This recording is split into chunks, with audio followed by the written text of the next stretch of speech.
So out of nowhere, it seems, Anthony Gordon signs for Barcelona. The fee's about 70 million, and this deal got done very, very quickly. You know what I'm saying? I literally heard about this, rumors flying around that Barca had hijacked Bayern Munich for Anthony Gordon about 2 days ago. And as of today, Barcelona got that done quick. You know what I'm saying? Anthony Gordon is officially a Barcelona player, which is very, very interesting because all summer long, not summer long, sorry, all season long, probably since January, all I've been hearing is, oh, Gordon to Bayern Munich, done deal. Gordon to Bayern Munich, done deal. He's going to join Bayern. I was very confused. I was like, well, hold on. When Anthony Gordon was, missing out on games, Eddie Howe had him sitting on the bench. I was thinking, yo, what's going on? Because I saw him on the bench for 1 game, then 2 games, then 3 games. And then I was like, alright, cool, I see what's going on. As soon as I saw him on the bench for 3 games in a row and he had no injury, I was like, alright, cool, it's definitely confirmed now. He's going to Bayern, you know what I'm saying? He's going to Bayern. There's been rumours about Eddie Howe saying he's not been as committed. I don't know what it is with Anthony Gordon. It feels like he always does this. I'm pretty sure he did this at Everton as well. He went on strike for his boyhood club, which is a bit mad, to get the move to Newcastle, and now he's done it again, which we thought was to Bayern Munich, but now it's to Barcelona. But I have to respect it from Anthony Gordon, man. It just shows ambition. It shows, the player wants to win trophies, play for the biggest clubs in the world, wants to elevate and further his career. I can't really blame him, you know what I'm saying? I can't blame him. I can't stand when, fans or people try to call a player a snake or this or that or a Judas, just trying to elevate his career, you know what I'm saying? With all due respect to, all the football clubs, there is a football chain, you know what I'm saying? There is a hierarchy in this game. There definitely is a chain of command. We know who the big clubs are. We know who's around the middle. We know who's around the bottom. So when a player from, a middling club or from a tier 2 club wants to take that leap to a tier 1, I don't understand, when people say Judas or traitor or snake, you know what I'm saying? There are certain ways to go about it. I do think the player should try, to handle things as best as possible. The club as well, as smoothly as possible. But in the end, it's a two-way street. We all remember that Harry Kane, gentleman's agreement with Daniel Levy, The players get a lot of stick for going on strike or missing training. But hey, man, behind the scenes, these clubs are doing these players dirty. They're telling them one thing behind the scenes and then doing things completely different in the negotiations, you know what I'm saying? They might tell the player, yeah, you can leave for this amount. They go to the negotiation table. All of a sudden, they're asking for an extra 30 million, which the club who's trying to buy the player doesn't have, you understand? But I digress. Let's stick to Anthony Gordon. But Anthony Gordon to Barcelona, this is interesting. This is interesting. Another winger for Barcelona, another option for Barcelona. I do like this for Barca. I would never thought he was a Barcelona player, in my opinion.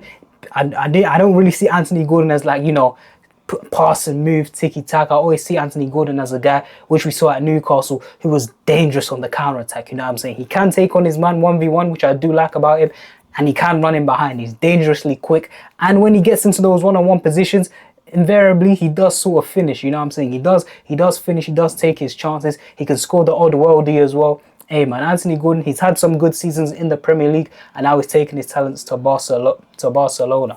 But initially I'm thinking, yo, 70 million, like I said at the start, 70 million, and apparently his wages are going to be, 345,000 a week. I'm pretty sure that's in euros, but 70 million annually. I'm thinking, yo, Barcelona, I thought Barcelona were in problems, like financially. I thought they were still, they're still sort of coming out of that Bartomeu era in terms of, having problems with the cash and all of that. But apparently now they've said, yo, we want Anthony Gordon. We're going to hijack the deal from Bayern Munich. Bayern Munich apparently pulled out. They didn't want to get into a bidding war with Barcelona in terms of the fee and also the player wages. So they just let it be. It's a shame for Bayern Munich because they had Gordon on their radar for literally since January. And now their number one key signing is gone. So they're going to have to find a replacement for Anthony Gordon. But as for Barcelona, hey man, I think it's a good signing. But what does this mean for Marcus Rashford though? What does this mean for Marcus Rashford? Because all season long, we've all been saying, yeah, it's pretty much, apparently Barca want to keep Rashford, but, the 30 million, release clause, they're having problems paying with that. And then they just go out of nowhere, 70 million on Anthony Gordon, and you're thinking, wait, what's going on? But apparently, due to the FFP rules, if they were to buy Rashford over the long term, he would ultimately cost more than the 70 million they're paying for Gordon. Apparently, that's why they're doing it. due to down to the FFP. I don't really understand it. I can't really explain it. But if this is the case and Marcus Rashford does have to go back to Manchester United and he can't sign for Barcelona after having a successful season there, that's gonna be peak, man. That's gonna be peak. The way they did Rashford, is a bit dirty. You know what I'm saying? You do feel it's a bit dirty because you do feel like Barcelona and Rashford, it was finally, you know what I'm saying, Rashford finally found a good environment where he felt accepted, you know, whether he would start games or come off the bench, you know what I'm saying, he looked happy at Barca. He looked, you know, when Rashford's happy, you can sort of tell, you know what I'm saying, you can tell. We know Marcus Rashford throughout his career, when he's happy, you can see him smiling, he's energetic, he's pressing, you know what I'm saying, he's making runs in behind, he's confident, you can see the way he's letting the shots fly, he's letting all the knuckleballs fly. All of a sudden he's standing over free kicks confidently, just like the one he scored against Real Madrid. And then we also see we've seen the flip side, where when things are not going well, you know, head down, you know, walking around the pitch, looking a bit disinterested. But at Barcelona, it's been a very, very successful year for Rashford. You know, he's won 2 trophies there, and it just looks like the vibes were good over there at Barca. However, it's looking like maybe his Barcelona tenure has come to an end, because the signing of Anthony Gordon, you could argue that, you know, they could sign Gordon and Rashford, which would be the ideal situation, you know, have a lot of depth in those forward areas. But apparently it's looking like, they're seeing it as, Barcelona are seeing it as, Gordon over the long term is the cheaper option. If we buy Rashford, we're going to have to, you know, pay more over the long term. Plus Gordon is 25. I'm pretty sure he's 3 years younger than Rashford. So, you know, Gordon is the younger player. He's got more time on his side. Obviously, he's more in the timeline of the Lamine Yamals, the Pedris, the Fermin Lopez's, the Kubasis, you know, all these bright young players, the Alejandro Baldes, the Gerard Martins, all these guys, the Marc Casados, he's on that timeline, you know what I'm saying. Yamal is the youngest out of all of them, but we know Barcelona, we joke about them being, you know, a kindergarten, everyone under 25, you know what I'm saying, under 25. And then you had Robert Lewandowski, you had Szczesny, they're the unks. Then you had Rafinha, he was like the senior player at 29. But yeah, he fits in the timeline slightly better, and he's going to be cheaper. But hey, I personally think the ideal situation for Barca would literally just to try have Gordon and then keep Rashford as well. That just keeps their attacking line fluid, you know what I'm saying? So many options there. And when I first heard about the Gordon transfer to Barcelona, my mind initially just went to, all right, cool, maybe Hansi Flick is trying something new. Maybe Hansi Flick, after, you know, losing Robert Lewandowski this summer, maybe he wants a fluid front line. He wants to do like a PSG sort of thing. I won't be surprised, to be honest, if he does like a fluid front line PSG thing, where maybe Rafinha is the one who starts in the center, sort of playing that false 9 position. If you watch Barcelona a lot, Rafinha, he normally does that anyway, to be fair. Whether he's playing alongside, you know, whether it's Ferran Torres up there, you can always see Rafinha sort of drifting inwards. Even if it's not in the 9 position, you can always see Rafinha sort of drifting into the 10, and then, you know, he's rotating with Fermin Lopez. Fermin Lopez might go out to the left, Rafinha's drifting inside, picking the ball up in those half spaces.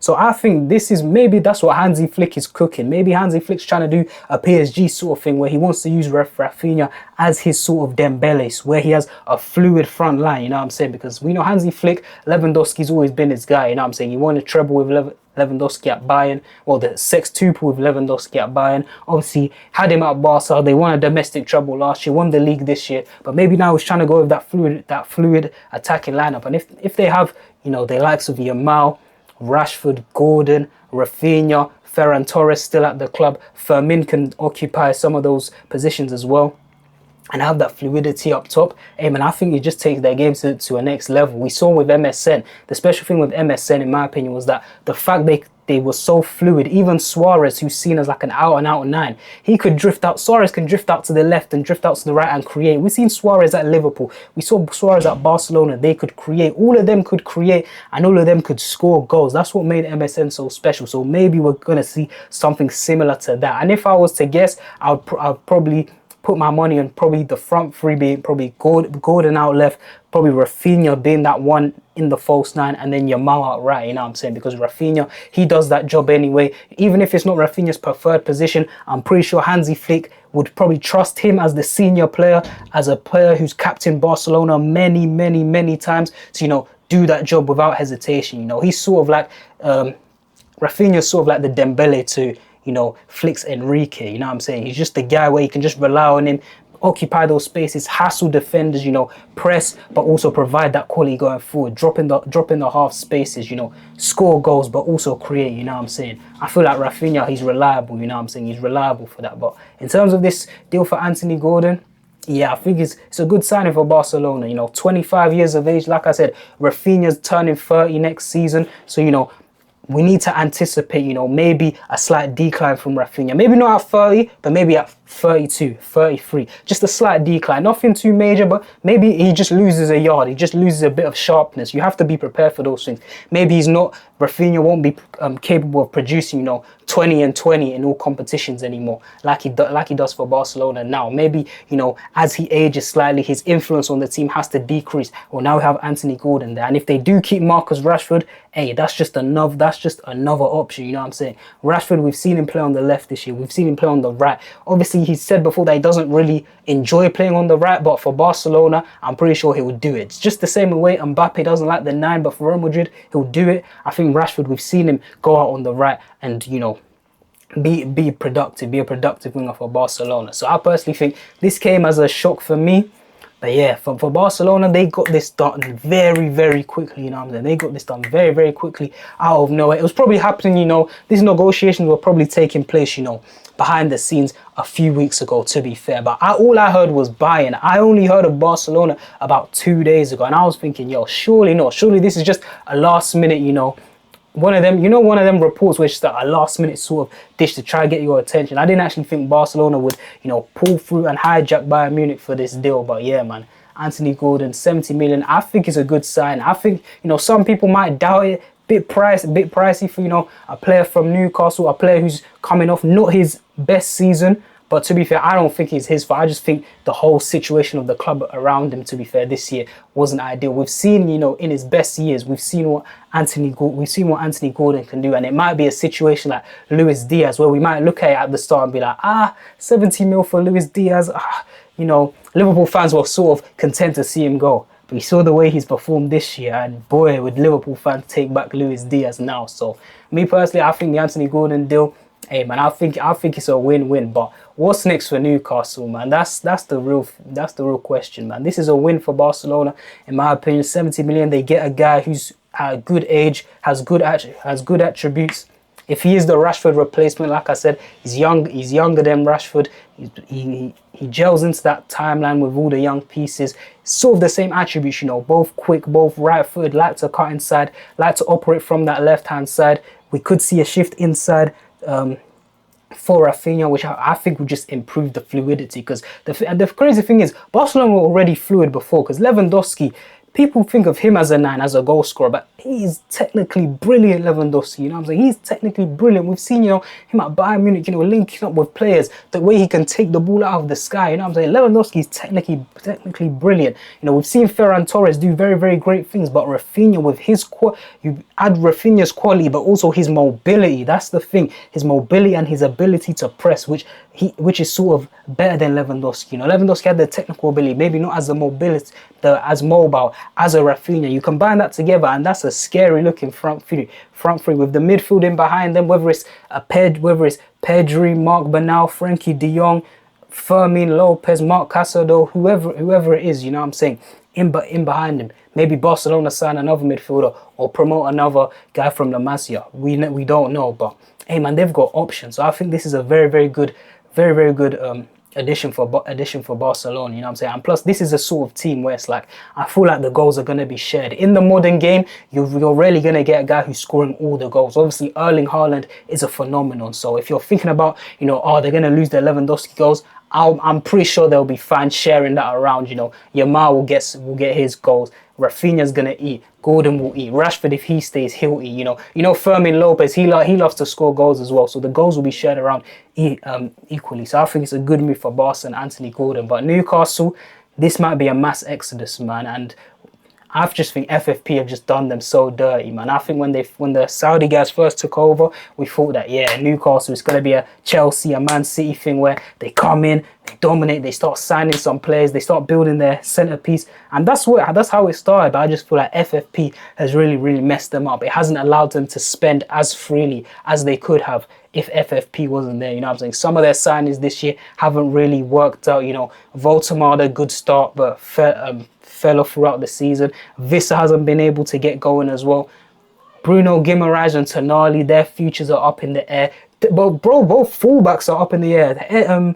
Lewis Hall at left back, Tino Livramento at right back. Them two are rumoured to leave. You know, your two best midfielders, two starting fullbacks, your star left winger, all you know, poised to leave the club this summer.